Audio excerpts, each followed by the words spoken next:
Anda bekerja, berjualan, membeli barang, memiliki rumah, kendaraan, dan usaha, tanpa membayar sepeser pun pajak.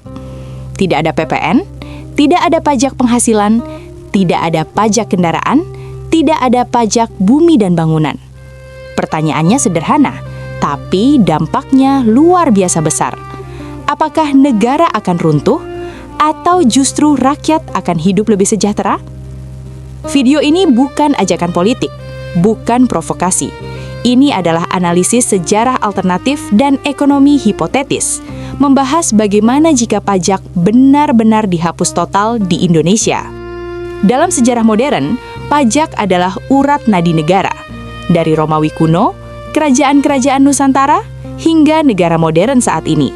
Pajak digunakan untuk membangun jalan, jembatan, pelabuhan, membiayai pendidikan dan kesehatan, membayar aparat keamanan dan pertahanan, menjalankan birokrasi dan pemerintahan.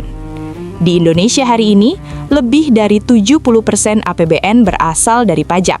Artinya, tanpa pajak, negara harus mencari sumber dana lain atau menghentikan sebagian besar fungsinya. Namun, muncul pertanyaan besar. Apakah pajak selama ini benar-benar kembali ke rakyat secara optimal? Mari kita masuk ke skenario sejarah alternatif. Tahun pertama, pajak dihapus total. Reaksi awal yang terjadi, pendapatan masyarakat langsung naik. Dunia usaha bergairah karena biaya operasional turun drastis. Investor asing dan lokal mulai tertarik. Konsumsi meningkat tajam. Rakyat merasa lega. Uang yang biasanya dipotong pajak kini bisa digunakan untuk pendidikan pribadi, kesehatan, modal usaha, tabungan, dan investasi. Namun di saat yang sama, negara menghadapi krisis kas terbesar dalam sejarah. Tanpa pajak, pemerintah harus menjawab satu pertanyaan besar. Dari mana uang negara berasal? Beberapa kemungkinan yang terjadi. Pemangkasan besar-besaran birokrasi, banyak kementerian digabung atau dihapus, aparatur negara dikurangi drastis, penghentian subsidi, BBM, listrik, dan bantian sosial berkurang atau hilang. Negara tidak lagi menjadi penyangga ekonomi rakyat.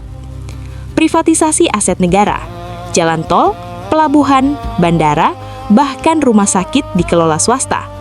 Ketergantungan pada SDA, tambang, minyak, gas, dan laut jadi sumber utama negara.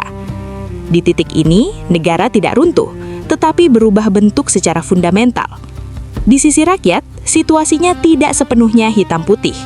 Kelas menengah dan pengusaha sangat diuntungkan. Modal besar berkembang cepat. Lapangan kerja tumbuh. Kelompok rentan, tanpa subsidi biaya hidup bisa melonjak. Pendidikan dan kesehatan jadi mahal. Ketimpangan sosial berpotensi meningkat. Tanpa pajak, negara menjadi minimalis.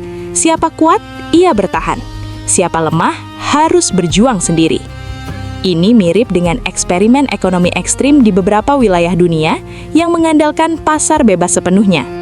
Tidak ada negara besar modern yang benar-benar tanpa pajak.